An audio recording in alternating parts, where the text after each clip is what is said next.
प्रणाम दोस्तों, स्वागत है यूट्यूब चैनल लर्निंग आर्वत में। दोस्तों, आप जैसा जानते हैं हम लोग भूगोल का टॉपिक नंबर 2 स्टार्ट करने वाले थे और टॉपिक नंबर 1 जो है बहुत अच्छी तरह से कंप्लीट हो चुका है। भारत का भूगोल हम लोग शुरुआत किए थे जिसमें से टॉपिक 1 कंप्लीट हो गया है अच्छी तरह से। अब हम लोग शुरू करना है टॉपिक नंबर 2 जो कि है भारत का भौतिक स्वरूप।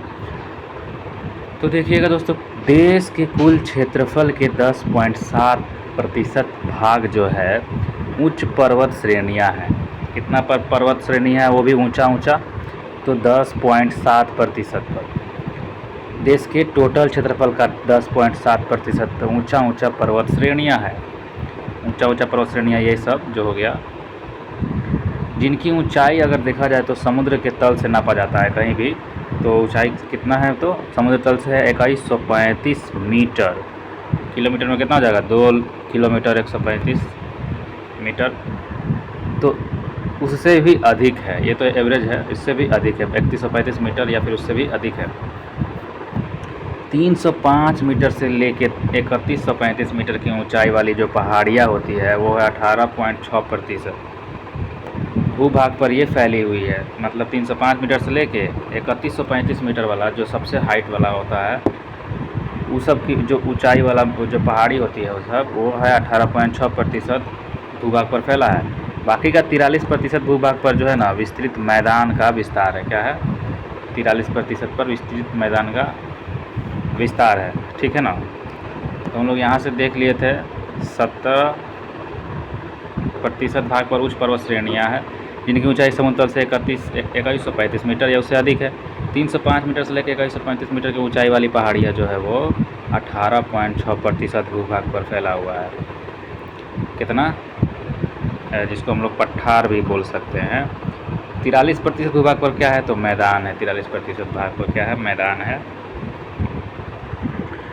और हम लोग आगे भी देख रहे हैं कि भौतिक रचना तथा धरातल के स्वरूप के अनुसार भारत को 5 भागों में बांटा गया है।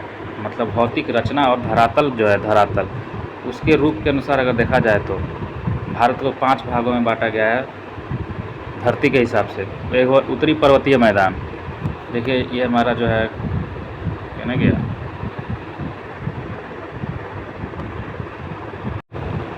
देखिए ये जो हमारा भारत है इस टाइप से मान के चलिए, तो उत्तरी ये हमारा जो है ऊपर वाला हिस्सा कर्क रेखा बीच में से गया है, ऊपर वाला को उत्तरी पर्वतीय मैदान। तो उत्तर वाला जो पर्वत का मैदान है ये हिस्सा, और विशाल मैदान दूसरा नंबर पे बांटा गया है, और तीसरा नंबर पे है प्रायद्वीप वाला ये हिस्सा। एक है मरुस्थलीय प्रदेश ये हिस्सा, और एक समुद्र तटीय मैदान जो समुद्र के तट वाला जो मैदान होते हैं इसको बोला जाता है समुद्र तटीय मैदान। तो 5 भागों में बांटा गया है भारत के भौतिक रचना के। कौन कौन सा? उत्तर पर्वतीय मैदान, विशाल मैदान, प्रायद्वीपीय पठार, मरुस्थलीय प्रदेश और समुद्री मैदान। भूवैज्ञानिकों के अनुसार देखा जाए तो हिमालय का निर्माण जो है भूसन्नति सिद्धांत के अनुसार टेथिस सागर के उथली भूमि पर हुआ है। आपको पता होगा टेथिस सागर है ना। पहले क्या था? ऐसा था, बीच में था हमारा जो है टेथिस सागर जो है, और बीच में हमारा जो था क्या बोलते हैं, चारों तरफ से क्या था? समुद्र था। और जो ये टूटा ना टेथिस सागर से घिरा हुआ था, जब ये टूटा तो ऊपर बन गया हमारा अंगारा लैंड, नीचे हमारा बन गया गुआना लैंड, है ना। माफ़ कीजिएगा, ऊपर हमारा बन गया गोंडवाना लैंड और नीचे बन गया हमारा अंगारा लैंड। तो हम लोग भारत किस में पढ़ते हैं? गोंडवाना लैंड में। किसमें? गोंडवाना लैंड में। और नीचे वाला बन गया अंगारा लैंड। वही टेथिस सागर जो है बीच में जो घेरा हुआ था चारों तरफ से, उसी जो बीच में से जो टूटा, उसी के टूटने से 2 बन गया, अंगारा और गोंडवाना। देखिएगा, भूसन्नति सिद्धांत सबसे पहले अमेरिकी भूवैज्ञानिक जेम्स हॉल और जेम्स डी डाना ने प्रस्तुत किया था। बाद में जर्मन वैज्ञानिक लियोपोल्ड कोबर ने इस सिद्धांत को विस्तार से समझाया था। जो भूसन्नति सिद्धांत है सबसे पहले किसने दिया था? तो अमेरिकी भूवैज्ञानिक थे जेम्स हॉल। कौन थे? अमेरिकी भूवैज्ञानिक थे जेम्स हॉल। ये जेम्स हॉल जो थे और जेम्स हॉल और जेम्स डी डाना ने प्रस्तुत किया था। बाद में जर्मन एक भूवैज्ञानिक आए लियोपोल्ड कोबर, उन्होंने इस सिद्धांत को विस्तार से समझाया भूसंरचना सिद्धांत को। पहले थे समझाए थे जेम्स हॉल और जेम्स डी डाना, प्रस्तुत किए थे लेकिन समझा नहीं पाए। समझाने वाले कौन थे? तो जर्मन भूवैज्ञानिक लियोपोल्ड कोबर। भूसंरचना अब एक पुरानी अवधारणा है और आधुनिक भूविज्ञान में प्लेट टेक्टोनिक ने इसकी जगह ले लिया है। पहले भूसंरचना बोला जाता था, अभी की जो समझदारी है वैज्ञानिकों का, वो तो क्या कहा जाता है? प्लेट टेक्टोनिक सिद्धांत कहा जाता है अभी के। तो हैरी हेंस के प्लेट विवर्तनिकी सिद्धांत के अनुसार हिमालय का निर्माण भारतीय प्लेट और यूरेशियन प्लेट के टकराव का परिणाम हुआ है। किसके अनुसार? हैरी हेंस जो है वैज्ञानिक, इन्होंने बोला था कि जो है हिमालय का जो निर्माण हुआ है, भारत प्लेट वाला जो है, भारत वाला प्लेट, ये प्रायद्वीपीय प्लेट, ये जो आके टकराया है, ये जो यूरेशिया वाला जो है, यूरेशिया वाला प्लेट से ऐसे जाके ये टकराया ना, तो यहाँ पे ये भारत हिमालय पर्वत का निर्माण बन गया। तो ये नीचे से जाके टकराया है, ये हिमालय पर्वत में ऐसे जाके टकराया यूरेशिया वाला पे, तो ये हमारा भारत वाला जाके यहाँ पे क्या बन गया? हिमालय पर्वत ऐसे बना गया। किसका कहना था? हैरी हेंस का कहना था। प्लेट विवर्तनिकी सिद्धांत किसने दिया था? हैरी हेंस ने दिया था प्लेट विवर्तनिकी सिद्धांत, जो टकराया हम लोग का भारतीय प्लेट यूरेशियन प्लेट से और हिमालय का निर्माण हुआ। हिमालय का पर्वत श्रेणियाँ प्रायद्वीपीय पठार की ओर उत्तल और तिब्बत की ओर अवतल हो गई है। देखिएगा, तिब्बत किधर हो गया? हमारा ये भारत हो गया, इधर हमारा जो है हिमालय पर्वत हो गया, ये हमारा। तो कह रहा है हिमालय की पर्वत श्रेणियाँ जो है, हिमालय की पर्वत श्रेणियाँ प्रायद्वीपीय पठार की ओर उत्तल है, मतलब ऐसे है, कैसे है? उठल है, मतलब उत्तल मतलब उठल होता है ना, तो इधर से उठा हुआ है, इधर से धंसा हुआ है। और तिब्बत इधर है हम लोग का, तो तिब्बत और क्या हुआ है? अवतल हुआ है, ऐसे गया है हिमालय की पर्वत श्रेणियाँ। उत्तर के पर्वतीय क्षेत्र को 4 प्रमुख समानांतर पर्वत श्रेणी क्षेत्रों में बांटा जा सकता है। जो उत्तर वाला जो पर्वतीय क्षेत्र है, उत्तर वाला जो पर्वतीय क्षेत्र है इधर वाला, उसके 4 प्रमुख समांतर पर्वत श्रेणियों क्षेत्रों में बांटा जा सकता है, मतलब हिमालय को। तो पहला हिमालय के नाम रखा गया है जो ट्रांस हिमालय क्षेत्र। ट्रांस हिमालय क्षेत्र हमारा जो है, इसके अंतर्गत काराकोरम, लद्दाख, जास्कर आदि पर्वत श्रेणियाँ आते हैं। काराकोरम, लद्दाख, जास्कर आदि ये सब जो है ट्रांस हिमालय में आता है, ध्यान रखिएगा। पहला वाला जो है K2 या गार्डविन ऑस्टिन जो है 8611 मीटर जो है, आप जानते होंगे K2 जिसको गार्डविन ऑस्टिन बोलता है, 8611 मीटर है। ये काराकोरम की सर्वोच्च चोटी है, मतलब ये वाला काराकोरम जो है ना, इसी की सबसे ऊंची चोटी है। काराकोरम की सबसे ऊंची चोटी है गार्डविन ऑस्टिन। तो पूछेगा गार्डविन ऑस्टिन या K2 किस क्षेत्र में आता है? तो ट्रांस हिमालय के जो काराकोरम है उसमें आता है, ठीक ना। ट्रांस हिमालय के जो काराकोरम क्षेत्र है पर्वत श्रेणी, उसी में आता है गार्डविन ऑस्टिन। किसमें? काराकोरम में, जो भारत की सबसे ऊंची चोटी मानी जाती है, भारत की सबसे ऊंची चोटी मानी जाती है काराकोरम। तो काराकोरम, लद्दाख, जास्कर आपको पता होगा। काराकोरम लद्दाख के बीच नुब्रा घाटी है जो बगानों और बैक्टीरियन ऊँटों तथा अपने मठों के लिए प्रसिद्ध है। काराकोरम तथा लद्दाख के बीच नुब्रा घाटी है जो बगानों और बैक्टीरियन ऊँटों तथा अपने मठों के लिए प्रसिद्ध है। किसके लिए प्रसिद्ध है? ऊँट तथा अपने मठ के लिए प्रसिद्ध है ना। बताइए कौन सा घाटी है जो बगानों बैक्टीरियन ऊँट तथा अपने मठ के लिए प्रसिद्ध है? तो यही नुब्रा घाटी जो है कहाँ पे है? तो काराकोरम तथा लद्दाख के बीच में है नुब्रा घाटी। ये जो है बगानों बैक्टीरियन ऊँट और अपने मठों के लिए प्रसिद्ध मानी जाती है नुब्रा घाटी। कहाँ है? तो काराकोरम और लद्दाख के बीच में है। जो किस हिमालय में पड़ता है? तो ट्रांस हिमालय में पड़ता है। काराकोरम, लद्दाख और क्या था? जास्कर था ना। काराकोरम, लद्दाख, जास्कर तीन को किसमें पड़ता है? ट्रांस हिमालय क्षेत्र में। और K2 गार्डविन ऑस्टिन किसमें पड़ता है? तो ट्रांस हिमालय में पड़ता है K2 Godwin Austin. Trans Himalaya के कौन से श्रेणी में है? तो काराकोरम श्रेणी में। कश्मीर हिमालय करेवा के लिए प्रसिद्ध है। करेवा क्या है? तो जहाँ जाफरान की खेती की जाती है। करेवा चिकनी मिट्टी और दूसरे पदार्थों को हिमोट पर मोटी परत के रूप में जमाव है। कश्मीर हिमालय करेवा के लिए प्रसिद्ध है। करेवा के लिए कौन सा हिमालय प्रसिद्ध है? तो कश्मीर हिमालय। जहाँ जफरान की खेती की जाती है। करेवा चिकनी मिट्टी और दूसरे पदार्थ हिमोट पर मोटी परत के रूप में जमा हुआ है। बृहत हिमालय में जो जिला है, बृहत हिमालय में जो जिला पीर पंजाल में बनिहाल, जास्कर श्रेणी में फोटुल्ला, लद्दाख श्रेणी में खरदुगल्ला जैसे दर्रे स्थित है। तो बृहत हिमालय में जो जिला दर्रा, पीर पंजाल में बनिहाल,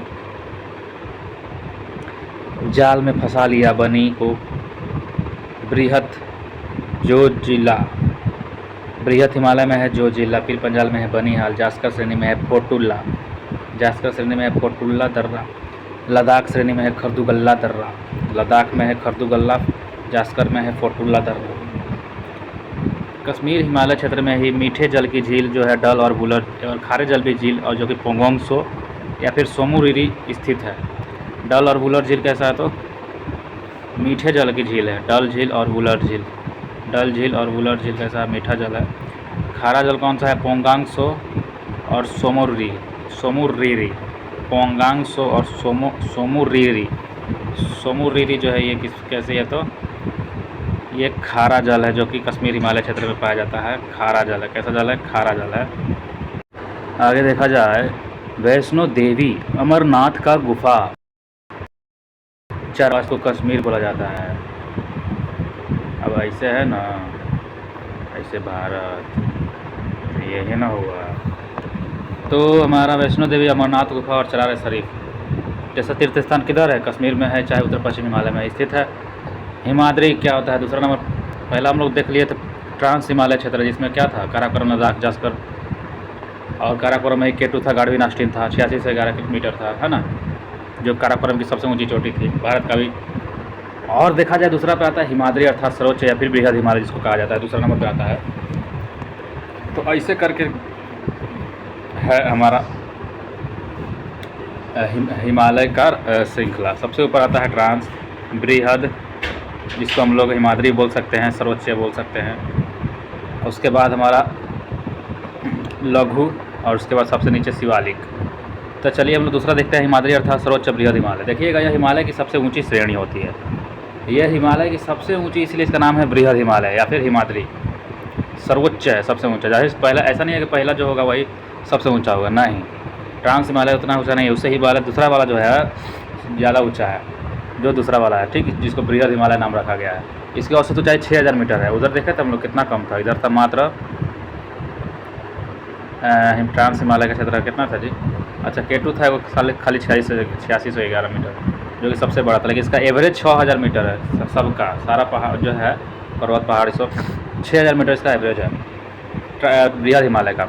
इससे ऊपर भी हो जा सकता है, नीचे भी जा सकता है। विश्व की सबसे ऊंची चोटी एवरेस्ट नेपाल इसी पर्वत श्रेणी में आता है। नेपाल किस में आता है तो बृहद हिमालय में जो आता है एवरेस्ट चोटी, जो नेपाल में है, माउंट एवरेस्ट जिसको बोला जाता है, ये हमारा किस में है, नेपाल में है, जो कि बृहद हिमालय में ही आता है। कंचनजंगा, नंगा पर्वत, नंदा देवी, कामेट, नामचा बरवा आदि ये सब कुछ महत्वपूर्ण इसके शिखर है। इसके शिखर है कौन कौन सा तो ध्यान रखिएगा। कंचनजंगा हो गया, कंचनजंगा तो सिक्किम के साइड में है। नंगा पर्वत, नंदा देवी, कामेट, नामचा बरवा। कंचनजंगा, नंदा, कामेट, नामचा बरवा, ये सब जो है किसका है तो बृहद हिमालय का भाग है। कंचनजंगा, नंगा पर्वत, नंदा देवी, कामेट। कामेट किस में है तो बृहद हिमालय में है। नंगा पर्वत, नंदा देवी किस में है तो बृहद हिमालय में है। और नामचा बरवा, नामचा बरवा भी बृहद हिमालय में। कंचनजंगा भी बृहद हिमालय में है। नीचे लिख रहा है नोट में बृहद हिमालय लघु हिमालय से मेन सेंट्रल थ्रस्ट के द्वारा अलग होता है। जो बृहद हिमालय है, बड़ा हिमालय, और नीचे जिसको बोला जाता है तीसरा नंबर वाला लघु हिमालय, जिसको हिमालय श्रेणी बोला जाता है। तो बृहद हिमालय लघु हिमालय से मेन सेंट्रल थ्रस्ट के द्वारा क्या होता है, अलग होता है। बड़ा और छोटा हिमालय किससे अलग होता है, मेन सेंट्रल थ्रस्ट। बृहद हिमालय को हिमाद्री भी बोल सकते हैं और लघु हिमालय को क्या बोल सकते हैं, हिमालय श्रेणी, सॉरी हिमाचल श्रेणी भी बोल सकते हैं, जो कि हिमाचल से पड़ता है इसीलिए, या फिर मध्य हिमालय भी बोल सकते हैं। इस श्रेणी में परिपंजाल, धौलाधर, मसूरी, नागटिबा एवं महाभारत श्रेणियाँ हैं। इस श्रेणी में किसमें, हिमाचल श्रेणी में, मतलब मध्य हिमालय में, लघु या फिर मध्य हिमालय जिसको बोल सकते हैं, मध्य बीच में इसीलिए मध्य हिमालय, हिमाचल श्रेणी। तो इस श्रेणी में पीर पंजाल, धौलाधर, मसूरी, नागटिबा, पीर पंजाल, धौलाधर, मसूरी, नागटिबा एवं महाभारत श्रेणियाँ हैं। कौन सा श्रेणियाँ हैं, महाभारत श्रेणियाँ हैं। पीर पंजाल, धौलाधर, मसूरी, नागटिबा, पीर पंजाल, धौलाधर। काराकोरम, लद्दाख, जास्कर, काराकोरम, लद्दाख, जास्कर ट्रांस में हो गया। और उसके बाद अब हमारा आएगा बृहद हिमालय। बृहद हिमालय में कंचनजंगा, नंगा पर्वत, नंदा देवी, कामेट, नामचा बरवा, ये सब आ गए। तीसरा में आता है हमारा पीर पंजाल, धौलाधर, ध्यान रखिएगा। काराकोरम, लद्दाख, जास्कर, पीर पंजाल, धौलाधर जो आता है तीसरा नंबर पे आता है। मसूरी, नागटिबा, महाभारत मतलब लघु हिमालय में सब आता है। मसूरी, नागटिबा, महाभारत, पीर पंजाल, धौलाधर श्रेणियाँ। ठीक है ना, ध्यान रखिएगा। और कंचनजंगा, नंगा पर्वत, नंदा देवी, कामेट, नामचा पर्वत किस में आता है? बृहद हिमालय में आता है। ये सब बृहद हिमालय है, बृहद हिमालय है ना। कंचनजंगा बहुत बड़ा बृहद हिमालय है। नंगा पर्वत, नंगा है बहुत बड़ा है। नंदा देवी, नंदा देवी भी बहुत बड़ा पर्वत है। कामेट बहुत बड़ा पर्वत है। नामचा पर्वत, ये भी नाम से ही लग रहा है बड़ा है। तो ये सब बृहद हिमालय का भाग होता है। वही हिमाचल श्रेणी में जो लघु मध्य हिमालय छोटा बोला जाता है इसको, पीर पंजाल है, धौलाधर है, मसूरी है, नागटिबा है, महाभारत है, ये सब श्रेणियाँ किस में आता है? तो मध्य हिमालय में आता है। महाभारत श्रेणी किस में आता है? तो मध्य हिमालय में आता है। नागटिबा किस में आता है? मध्य हिमालय में आता है। मसूरी, धौलाधर, पीर पंजाल किस में आता है? मध्य हिमालय में, मतलब कि लघु हिमालय में आता है। बृहद और लघु हिमालय के मध्य कश्मीर घाटी, लाहौल स्पीति, कुल्लू और कांगड़ा की घाटियाँ मिलती है। जो बृहद है और लघु हिमालय है, सबसे पहले बृहद और लघु को कौन अलग करता है? तो मेन सेंट्रल थ्रस्ट के द्वारा अलग होता है। अब कर रहा है कि बृहद और लघु हिमालय के जो बीच में है, मध्य में कश्मीर घाटी, लाहौल स्पीति लद्दाख वाला, कुल्लू और कांगड़ा की घाटियाँ, ये सब जो है कुल्लू कांगड़ा की घाटियाँ ये सब मिलती है इसके बीच में। कुल्लू और कांगड़ा की घाटियाँ कहाँ मिलती है? तो लघु और बृहद हिमालय के बीच में मिलती है। यह अल्पाइन चारागाह है जिसे कश्मीर घाटी में मर्ग, गुलमर्ग या सोनमर्ग कहा जाता है। तो कहाँ पे आपको देखने को मिलेगा अल्पाइन चारागाह? तो आपका मध्य हिमालय में देखने को मिलेगा, जहाँ पे क्या है आपको कश्मीर घाटी में, तो मर्ग जिसमें गुलमर्ग, सोनमर्ग, ये सब कहाँ देखने को मिलता है? कश्मीर घाटी में ना। तो ये क्या है? अल्पाइन चारागाह है। मर्ग का मतलब क्या हो गया? चारागाह, अल्पाइन चारागाह। उत्तराखंड भी हो गया, देखिए ये सब बुग्याल, पयार, ये सब कहा जाता है। मर्ग मतलब ये सब क्या है? चारागाह है। शिमला, कुल्लू मनाली, मसूरी, दार्जिलिंग आदि सब ये लघु हिमालय में ही पाए जाते हैं। क्यों? क्योंकि सब लोग और भी क्या कहते हैं? हिमाचल श्रेणी भी कह सकते हैं। तो हिमाचल श्रेणी यही सब ना, शिमला, कुल्लू मनाली, मसूरी, दार्जिलिंग आदि ये सब लघु हिमालय में है। दार्जिलिंग तो हमारा इधर साइड में है, पश्चिम बंगाल में है। तो वही हमारा जो है क्या है, एकदम श्रेणी ना है हिमालय, तो वहाँ से यहाँ तक फैला हुआ है। बृहद हिमालय की घाटियाँ में भोटिया प्रजाति के खानाबदोश लोग रहते हैं। बृहद, ध्यान रखिएगा, बृहद हिमालय की बात कर रहा है, बड़ा हिमालय दूसरा नंबर वाला। बृहद हिमालय की जो घाटियों में भोटिया प्रजाति के खानाबदोश लोग रहते हैं। बृहद हिमालय, बड़ा हिमालय की जाति में कौन सा प्रजाति का रोल रहता है? तो भोटिया प्रजाति के खानाबदोश लोग रहते हैं, जो ग्रीष्म ऋतु में ऊपर बुग्याल में चले जाते हैं। गर्मी के ऋतु में क्या कर जाते हैं? तो ऊपर चल जाते हैं बुग्याल में। कहाँ चल जाते हैं? ऊपर बुग्याल में चले जाते हैं गर्मी के दिन में, और ठंडी के दिन में फिर नीचे घाटिया में लौट आ जाते हैं भोटिया प्रजाति के लोग। कौन से प्रजाति के लोग? भोटिया प्रजाति किस हिमालय श्रेणी का भाग है? ट्रांस, बृहद, लघु या फिर शिवालिक? तो ये हो जाएगा लघु, जिसका और क्या नाम है? हिमाचल श्रेणी। और क्या नाम है? लघु हिमालय तो ये है, और क्या नाम था इसका? मध्य हिमालय। हाँ, मध्य हिमालय भी इसी का कहते हैं, हिमाचल श्रेणी को। आगे देखिएगा, प्रसिद्ध फूलों की घाटी इसी पर्वत श्रेणी पर्वतीय क्षेत्र में स्थित है। फूलों की घाटी किस पर्वत क्षेत्र में स्थित है? तो यही वाला जो है लघु ही कहिए, या फिर मध्य कहिए, या फिर क्या कहिए, हिमाचल श्रेणी कहिए। तो ये जो है फूलों की घाटी इसी पर्वत श्रेणी में आता है, हिमाचल नाम ही है। गंगोत्री, यमुनोत्री, केदारनाथ, बद्रीनाथ, हेमकुंड साहिब इसी इलाके में स्थित है। जितना भी गंगोत्री, यमुनोत्री, केदारनाथ, बद्रीनाथ इसी में आता है।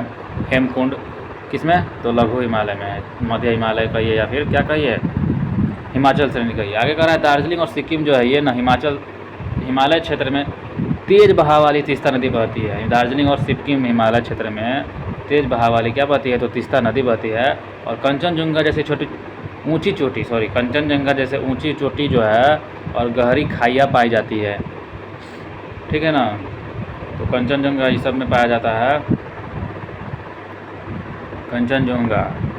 कंचनजंगा किस में देखे थे हम लोग? कंचनजंगा तो हमारा बृहद हिमालय में देखे थे। कंचनजंगा, नंगा पर्वत, नंदा देवी, कामेट, नामचा पर्वत, कंचनजंगा बड़ा है जंगा, ऐसे याद करिए कि बृहद हिमालय में है। तो कंचनजंगा ये सब जो है गहरी खाइयाँ ये सब पाई जाती है। इन पर्वतों के ऊंचे शिखरों में लेप्चा जनजाति पाई जाती है, जहाँ की प्राकृतिक दशा क्या है? जैसे मध्यम ढाल, गहरी और जीवाश्म युक्त मिट्टी, संपूर्ण वर्षा का होना और मंद शीत ऋतु होने के कारण अंग्रेजों ने यहाँ चाय बागान लगाया था। दार्जिलिंग, लघु हिमालय शिवालिक में मेन बाउंड्री फॉल्ट के द्वारा अलग होती है। जो लघु हिमालय शिवालिक सब किससे अलग होती है? मेन बाउंड्री फॉल्ट के द्वारा। और बृहद से लघु कैसे अलग हो रहा था? मेन सेंट्रल थ्रस्ट के द्वारा। और लघु से शिवालिक बोले तो मेन बाउंड्री फॉल्ट के द्वारा अलग होता है। मेन बाउंड्री फॉल्ट के द्वारा ये अलग होती है, तो ध्यान में रखना है ना जी।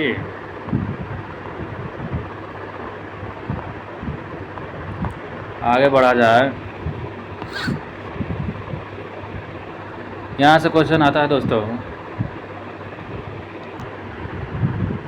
हम लोग देख लिए थे लघु और शिवालिक को अलग करने वाला। शिवालिक चौथा नंबर के जिसको नवीन पर्वत भी बोला जाता है, तो लघु हिमालय शिवालिक ये सब जो है मेन बाउंड्री फॉल्ट के द्वारा अलग होता है। मेन सेंट्रल थ्रस्ट बड़ा से छोटा वाला। शिवालिक अर्थात निम्न या बाह्य हिमालय भी बोल देते हैं इसको।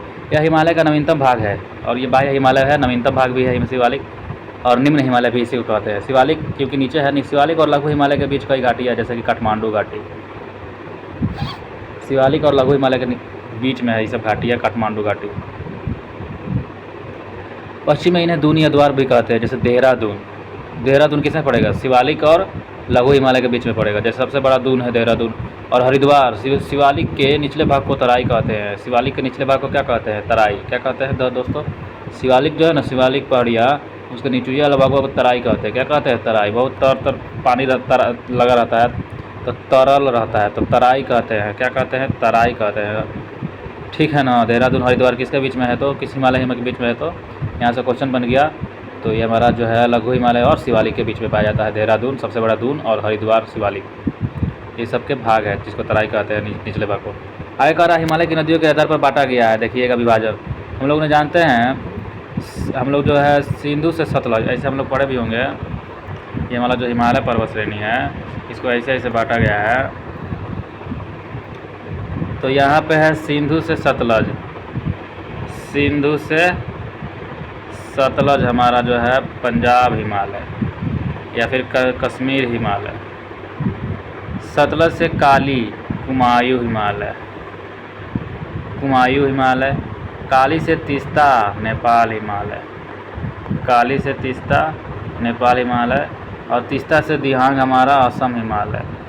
तीस्ता से दिहांग हमारा असम हिमालय। यहाँ का अच्छा से समझिएगा। पहले पंजाब से शुरू करते हैं, जिसको कश्मीर भी बोल सकते हैं, पंजाब या कश्मीर हिमालय। सब देखिएगा, पंजाब या कश्मीर हिमालय से जो है सिंधु से सतलज हो जाएगा कुमायूं। अब उसके बाद सिंधु से सतलज हो गया ना, तब सतलज से काली आएगा। सतलज से काली आएगा तो कुमायूं हिमालय। सतलज से जब काली आए तो कुमायूं हिमालय। अब काली के बाद आएगा तीस्ता। काली के बाद तीस्ता आएगा, जो जिसको नेपाल हिमालय कहा जाता है। काली से तीस्ता नेपाल हिमालय। अब तीस्ता से दिहांग, तीस्ता से दिहांग हमारा हो जाएगा असम हिमालय 720 किलोमीटर। सबसे ज़्यादा नेपाल हिमालय 800 किलोमीटर। सबसे छोटा कुमायूं हिमालय। ठीक है। कश्मीर हिमालय में वैष्णो देवी मंदिर है, अमरनाथ की गुफा है और चरार शरीफ हम लोग फिर से पढ़ लिए। कश्मीर हिमालय में जो पढ़ते हैं, मुस्लिम तीर्थ स्थल स्थित है चरार शरीफ। तो वैष्णो देवी मंदिर हो गया, अमरनाथ गुफा हो गया, चरार शरीफ।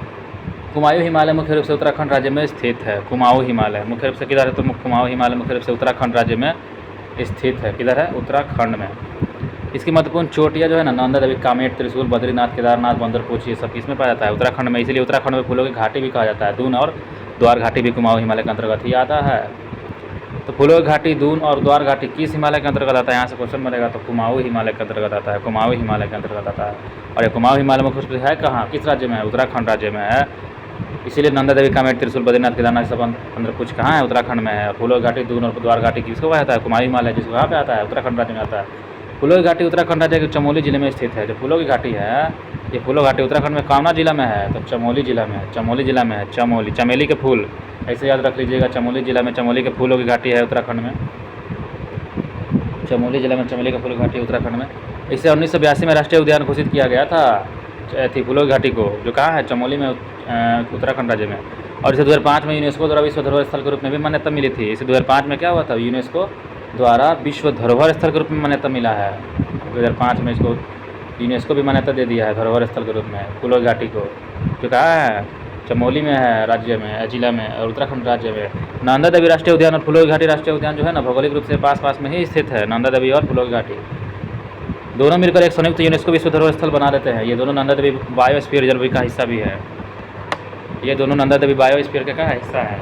हिमालय की सबसे ऊंची चोटी नेपाल हिमालय के अंतर्गत आती है। हिमालय की सबसे ऊंची चोटी जो है, जो कि हम जानते भी हैं, पश्चिम से पूरब की ओर देखा जाए, इनका क्रम देखा जाए पश्चिम से पूरब की ओर। पश्चिम मतलब लेफ्ट साइड और पूरब राइट साइड। तो पश्चिम से पूरब जा रहे हैं और लेफ्ट से राइट जा रहे हैं। धौलागिरी, अन्नपूर्णा, एवरेस्ट, मकालू, कंचनजंगा। धौलागिरी, अन्नपूर्णा, एवरेस्ट, मकालू, कंचनजंगा। पहले धोआ, पश्चिम से पूरब आ रहे हैं तो पहले धोया अन्न को धोने के बाद एवरेस्ट मसाला डाला, उसमें आलू डाला, और करछुल से चलाने लगा। धोया, अन्न को, एवरेस्ट मसाला डाला, आलू डाला, करछुल से चलाने लगा। तो पश्चिम से पूरब की तरफ क्या करेगा? धोएगा, अन्न को धोएगा, एवरेस्ट मसाला डालेगा और आलू डालेगा और करछुल से कंचनजंगा से चलाने लगेगा। तो पश्चिम से पूरब की ओर इनका क्रम हम लोग याद कर चुके हैं। धौलागिरी, अन्नपूर्णा, उसके बाद क्या देखे थे? एवरेस्ट देखे थे, तीसरा नंबर पे एवरेस्ट। उसके बाद देखे थे आलू से मकालू हम लोग देखे थे। उसके बाद लास्ट में देखे थे पूरब साइड में सबसे कौन सा हो जाएगा था हमारा? कंचनजंगा, जो सिक्किम में है। तो आशा करते हैं यहाँ से क्वेश्चन आता था और गलती भी होता है, तो इसको याद रखना है। अरुणाचल प्रदेश की 4 प्रमुख पहाड़ियाँ कौन कौन से? डफला, मिरी, अहोर, मिसमी, पटकाई, बूम। ये सब जो हम लोग याद भी किए थे। अरुणाचल प्रदेश की 4 प्रमुख पहाड़ियाँ में आएगा डफला, मिरी, अहोर, मिसमी। और यह नाम स्थानीय जनजाति के नाम पर रखा गया है, लेकिन इसमें पटकाई बूम भी आता है। देखिए, भारत और म्यांमार की सीमा पर स्थित पहाड़ी जो कि हिमालय के अंतर्गत आती है। निम्न है पटकाई बूम, जो कि अरुणाचल प्रदेश में है। भारत और म्यांमार की सीमा पर स्थित है ये। और नागा पहाड़ी नागालैंड में है। लेमाटोल पहाड़ी मणिपुर में है। लेमाटोल टोल पे जाएंगे। लेमाटोल टोल जो होता है सड़क पे टोल जो होता है, वहाँ पे मणि पैसा दिया जाता है ना, तो लेमाटोल पहाड़िया मणिपुर कहाँ है? मणिपुर में है लेमाटोल पहाड़िया। मिजो पहाड़िया मिजोरम में होगा, जाहिर सी बात है। लेमाटोल के पश्चिम स्थित बाराइकल के पहाड़िया असम में है। तो लेमाटोल हमारा मणिपुर में है। और लेमाटोल में देखिए कह रहा है कि लेमाटोल के जो पश्चिम है, मतलब कि लेफ्ट साइड में स्थित जो है बाराइकल की पहाड़ी कहाँ पे है? असम में है। तो मणिपुर के पश्चिम में ना, असम में है। तो बाराइकल की पहाड़ियाँ किधर है? लेमाटोल के पश्चिम स्थित बाराइकल की पहाड़ियाँ असम में है। खासी पहाड़ी पर ही मेघालय की राजधानी शिलांग और चेरापूंजी स्थित है। आपको पता है गारो खासी जयंतिया कहाँ पे है? मेघालय में है। तो खासी पहाड़ी पर ही मेघालय की राजधानी शिलांग है या फिर चेरापूंजी स्थित है। याद रखिएगा, कौन सी पहाड़ी पर? खासी पहाड़ी पर मेघालय की राजधानी शिलांग और चेरापूंजी स्थित है। मेघालय राज्य में पश्चिम से पूरब की ओर गारो खासी और जयंतिया की पहाड़ियों से स्थित है। मेघालय जो राज्य है आपका, ये मेघालय राज्य जो है ना, पश्चिम से पूरब की ओर गारो खासी और जयंतिया की पहाड़ी से स्थित है। इन पहाड़ियों के नाम से स्थानीय जनजाति के नाम भी रखा गया है। गारो खासी जयंतिया की पहाड़ियों में सम्मिलित रूप से शिलांग का पठार कहते हैं। और ये गारो खासी जयंतिया है ना, इन पहाड़ों को सम्मिलित रूप को क्या बोल देंगे? तो सम्मिलित रूप को हम लोग बोल देंगे शिलांग का पठार। शिलांग का पठार बोल देंगे, ठीक है ना। और ये शिलांग का पठार में कौन कौन सा जाति आ जाएगा? तो गारो खासी जयंतिया जनजातीय की पहाड़ी आ जाएगा, जो शिलांग का पठार मिला के बोला जाता है। वही शिलांग का पठार हिमालय का हिस्सा नहीं है, लेकिन शिलांग का पठार जो है हिमालय का हिस्सा है नहीं है। ध्यान रखिए, गारो खासी जयंतिया क्या हिमालय का हिस्सा में आएगा? नहीं आएगा। शिलांग का पठार है वो। कैसा पठार है? शिलांग का पठार है। शिलांग पठार के उत्तर पूर्व के असम राज्य में रेंगमा के मिकिर और पहाड़ी पाई जाती है। देखिएगा, शिलांग पठार जो है अभी किधर पड़ेगा? तो इसके राइट साइड में उत्तर पूर्व में असम राज्य में जो है रेंगमा व मिकिर की पहाड़ियाँ पड़ेगा। रेंगमा और क्या पड़ेगा? मिकिर की पहाड़ी पर पाई जाती है। और ये पहाड़ियाँ प्रायद्वीपीय भारतीय पठार का हिस्सा है। ये पहाड़ियाँ कैसी है? प्रायद्वीपीय भारतीय पठार की क्या है? हिस्सा है। आगे देखा जाए तो शिलांग पठार के उत्तर पूर्व जो असम है, वो असम राज्य में क्या है? तो रेंगमा व मिकिर की पहाड़ियाँ पाई जाती है। असम राज्य में है रेंगमा और मिकिर की पहाड़ियाँ। किस राज्य में पाया जाएगा? तो असम राज्य में है रेंगमा और मिकिर की पहाड़ियाँ। किस राज्य में है? असम राज्य में है रेंगमा और मिकिर की पहाड़ी। ये पहाड़ियाँ प्रायद्वीपीय भारतीय पठार का हिस्सा होता है। और ये जो पहाड़ी होता है, ये प्रायद्वीपीय भारतीय पठार का क्या होता है? तो हिस्सा होता है। प्रायद्वीपीय भारतीय पठार का हिस्सा है। रेंगमा की पहाड़ी जो कहाँ पाया जाता है? तो असम में पाया जाता है। प्रायद्वीपीय भारतीय पठार का ही हिस्सा है जो रेंगमा की पहाड़ी है। रेंगमा जो कहाँ पे है? रेंगमा और मिकिर की पहाड़ी जो है असम राज्य में है। हिमालय भारत के 9 राज्यों और 2 केंद्र शासित प्रदेशों में फैली है। हिमालय जो है भारत के 9 राज्यों से और 2 केंद्र शासित प्रदेश में फैला हुआ है। यहाँ यथा जम्मू कश्मीर और लद्दाख जो है ना, ये केंद्र शासित प्रदेश हो गया। और हिमाचल प्रदेश, उत्तराखंड, सिक्किम, अरुणाचल प्रदेश, मेघालय, नागालैंड, मणिपुर, मिजोरम, त्रिपुरा, ये सब हमारा 9 राज्य हो गया। तो 9 राज्य और 2 केंद्र शासित प्रदेश हमारा जम्मू कश्मीर लद्दाख। आगे देखा जाए उत्तरी भारत के मैदान में है, तो उत्तरी भारत का मैदान सिंधु गंगा ब्रह्मपुत्र नदियों तरफ बहाकर लाए गए जलोढ़ मिट्टी निक्षेप से ही बना हुआ है। उत्तरी भारत का मैदान जो है किससे बना है? तो जो भी सिंधु है, गंगा है, ब्रह्मपुत्र जो बड़ी बड़ी नदियाँ हैं, इन्हीं से बहाकर जो लाया गया जलोढ़ मिट्टी है ना, निक्षेप से बना है। और इस मैदान की पूर्व से पश्चिम लंबाई लगभग 3200 किलोमीटर है। यहाँ से किधर तक?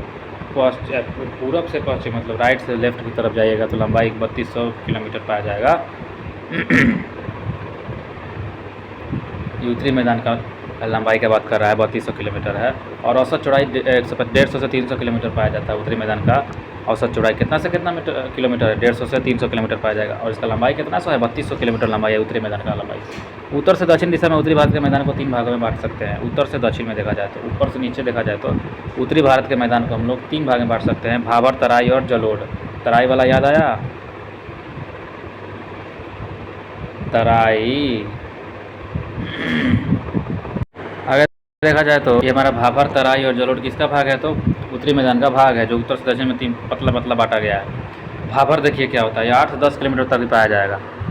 इसकी चौड़ाई जो होती है, चौड़ी पतली पट्टी होती है जो शिवालिक गिरिपाद के समानांतर ही फैला हुआ है। शिवालिक श्रेणी के समानांतर फैला हुआ है। 8 से 10 किलोमीटर चौड़ा है, पतला पट्टी, इसको भाबर कहा जाता है। तो ये हमारा हिमालय से नीचे आएगा तो हमारा मैदान हो जाएगा, उत्तरी मैदान जो लंबा गया हुआ है, इसी को हम क्या बोलते हैं। तो शिवालिक के जस्ट नीचे ही पड़ेगा, जाहिर सी बात है। 8 से 10 किलोमीटर चौड़ा पतला पट्टी है।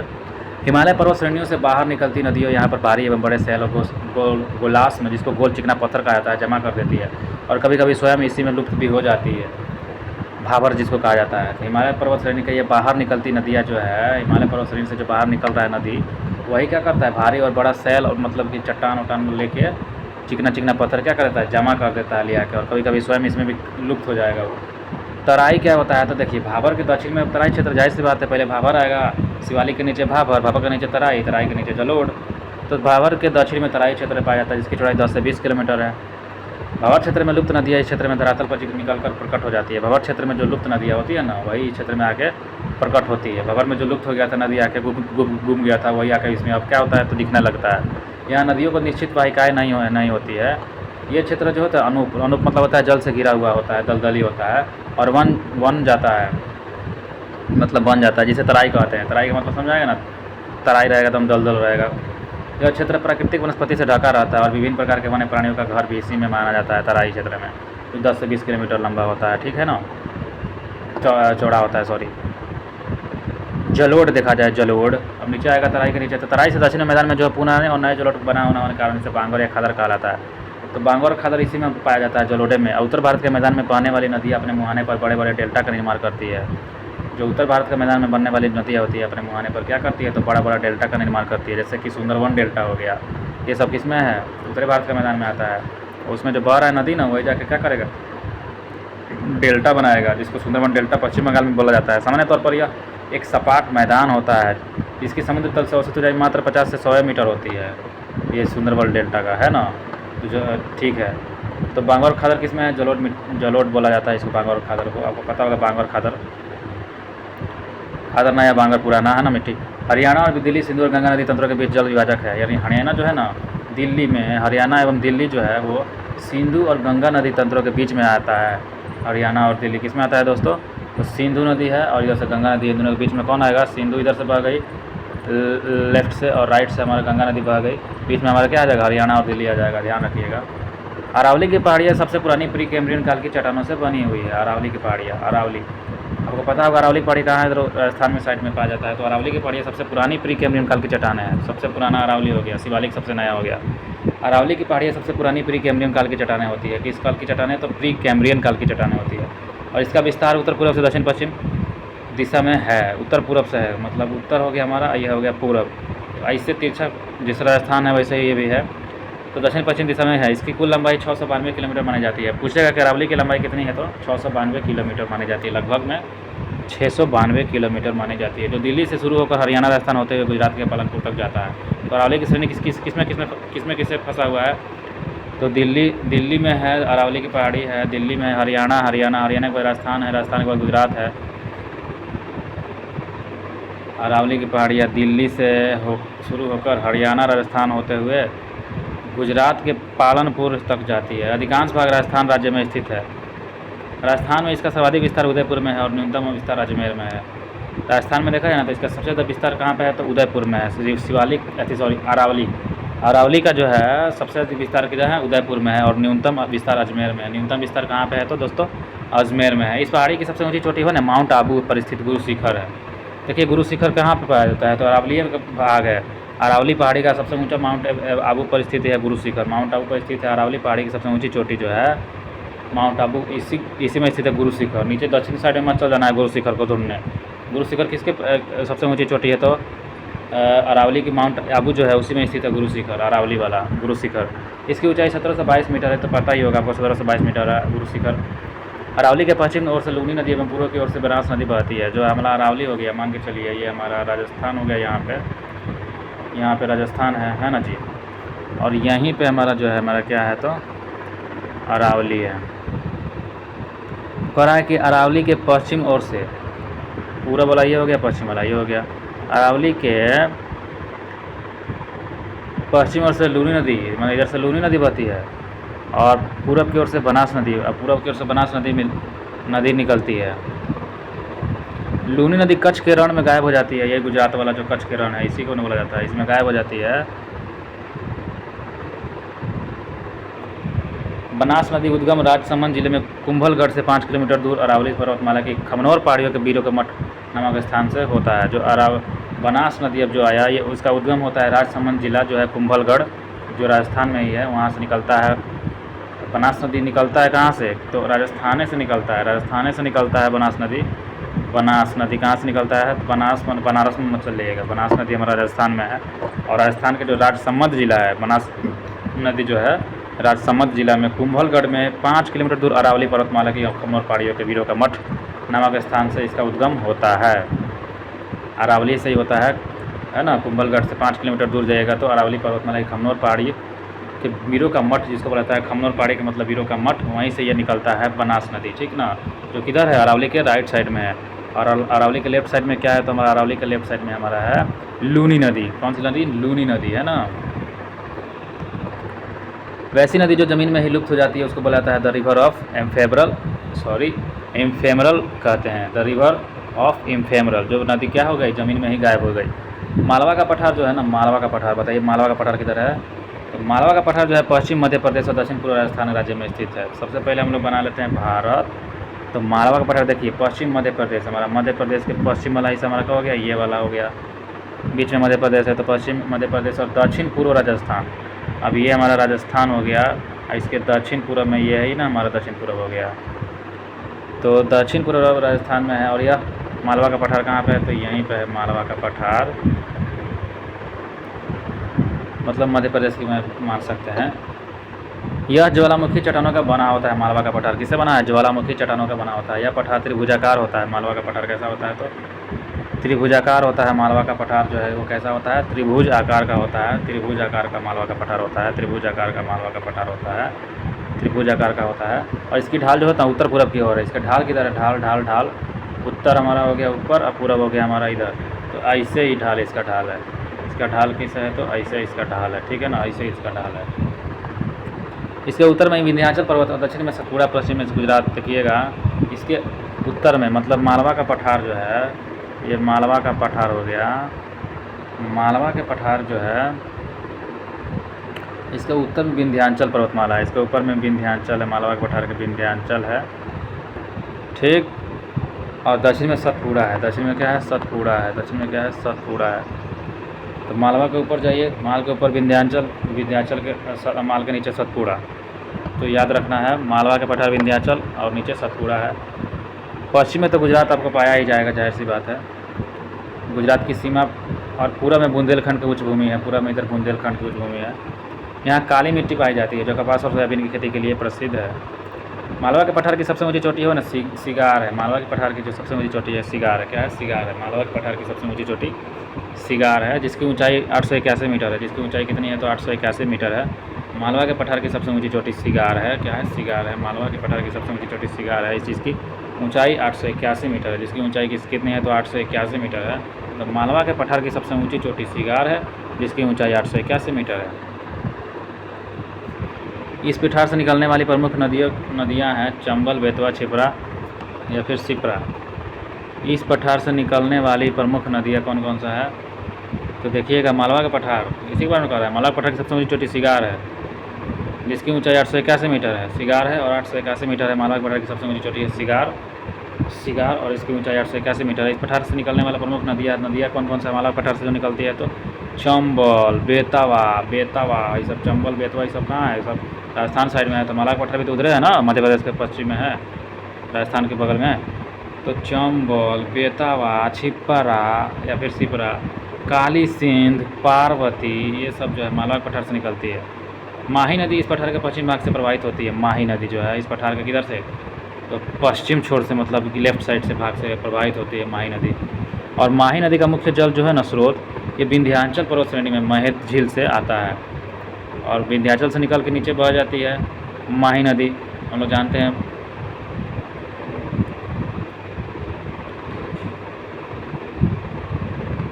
तो माही नदी हमारा किधर से बह गई है? तो पश्चिम भाग में प्रवाहित होती है। माही नदी मुख्य जल स्रोत विंध्याचल पर्वतश्रेणी से मेहंत झील से है, जहाँ से मध्य प्रदेश के थार जिले में मेंढा ग्राम के पास से निकलती है। प्राचीन काल में मालवा अवंती महाजनपद का हिस्सा था।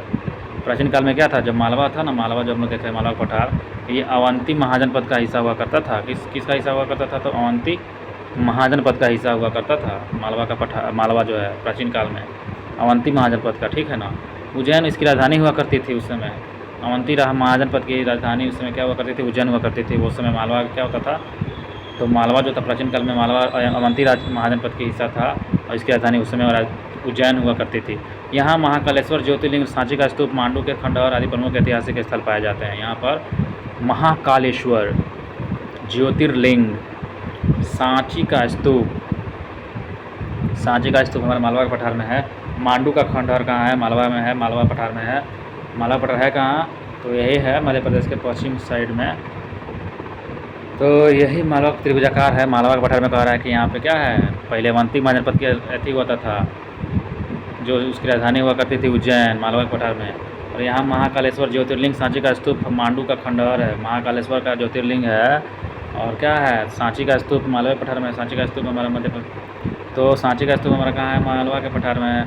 मांडू का खंडहर ये सब मालवा के पठार में ही स्थित है। मालवा पठार नहीं, मालवा में स्थित है। कर्क रेखा मालवा के पठार को ही दो हिस्सों में बांट जाता है। कर्क रेखा जो हम लोग गया ना बीच में से, तो जो मालवा का पठार है ना, उसी को दो हिस्सों में बांट देता है कर्क रेखा। मालवा के पठार को क्या कर देता है, हम लोग जानते हैं, गुजरात से गया है, गुजरात राजस्थान से किया है कर्क रेखा, तो जाहिर सी बात है उसी में मालवा पठार बीच में पड़ेगा। तो बीच में पड़ेगा तो मालवा पठार को क्या कर देगा, कर्क रेखा दो भाग में बांट देगा। बांटेगा कि नहीं बांटेगा, ध्यान रखिएगा। मालवा पठार किधर है, तो मध्य प्रदेश के पश्चिम हिस्सा में है और हमारा जो है राजस्थान के दक्षिण पूर्व हिस्सा में। विंध्याचल का पठार झारखंड, उत्तर प्रदेश और दक्षिण पूर्व राजस्थान राज्य में है। विंध्याचल का पठार, विंध्याचल हमारा ऊपर था, मालवा से ऊपर विंध्याचल था, नीचे का था सतपुड़ा था, सॉरी क्या जी था जी,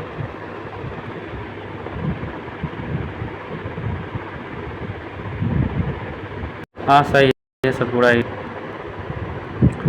आगे बढ़ा जाए दोस्तों, तो ऊपर से हम लोग क्या देख रहे थे, विंध्याचल का पठार झारखंड, उत्तर प्रदेश और दक्षिण पूर्व राजस्थान राज्य में है।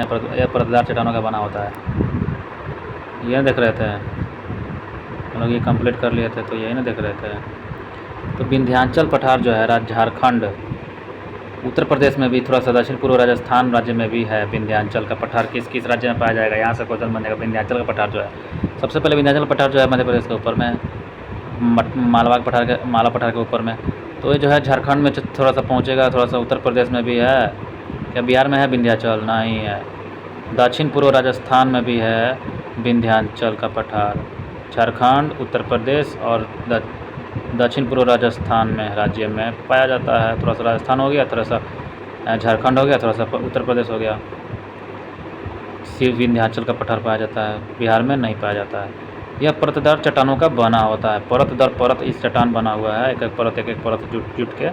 विंध्याचल पर्वतमाला तो उत्तर भारत को दक्षिण भारत में से अलग करने का काम करता है। यही विंध्याचल पर्वतमाला जो है उत्तर भारत को उत्तर करता है, दक्षिण भारत को दक्षिण करता है, ठीक है ना।